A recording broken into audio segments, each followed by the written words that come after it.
Bonjour à tous, aujourd'hui nous allons explorer ensemble le thème de la vie après la mort, perspective biblique.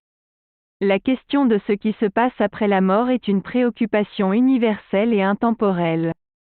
Les êtres humains, depuis les temps anciens, ont cherché à comprendre ce qui se passe lorsque nous quittons ce monde. La Bible, en tant que livre sacré, offre différentes perspectives sur la vie après la mort. Dans cette session, nous allons examiner quelques textes bibliques clés et les relier à nos défis contemporains. Commençons par le livre de l'Exode, chapitre 3, verset 6. Dans ce passage, Dieu se révèle à Moïse dans le buisson ardent et se présente comme « Je suis le Dieu de ton père, le Dieu d'Abraham, le Dieu d'Isaac et le Dieu de Jacob ». Ce verset soulève la question de la continuité de la vie après la mort. Si Dieu se présente comme le Dieu des patriarches décédés, cela implique-t-il qu'ils sont toujours vivants d'une certaine manière? Cette idée peut nous aider à faire face à la perte de nos proches en sachant qu'ils sont en présence de Dieu et qu'ils continuent d'exister d'une certaine manière.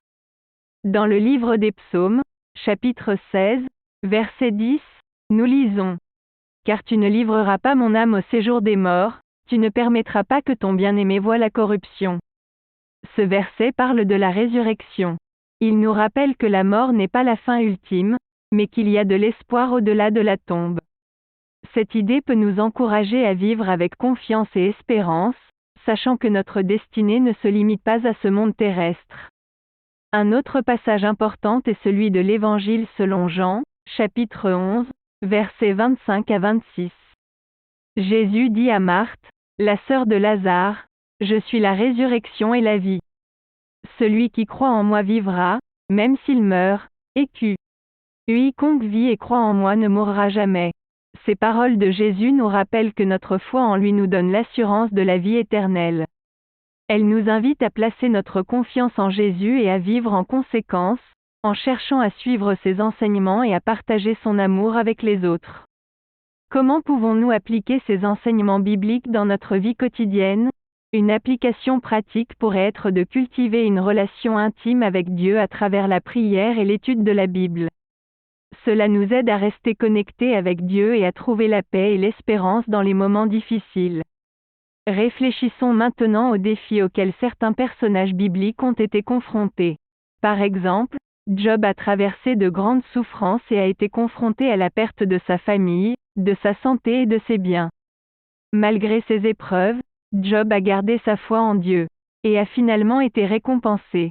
Les leçons que nous pouvons tirer de l'histoire de Job sont la persévérance dans la foi et la confiance que Dieu a un plan même lorsque nous traversons des moments difficiles. Pour mettre ces idées en pratique, je vous propose l'exercice suivant. Prenez quelques minutes chaque jour pour réfléchir à la vie après la mort et à l'espérance que la foi en Jésus nous donne. Cela vous permettra de renforcer votre confiance en Dieu et de vivre avec une perspective éternelle.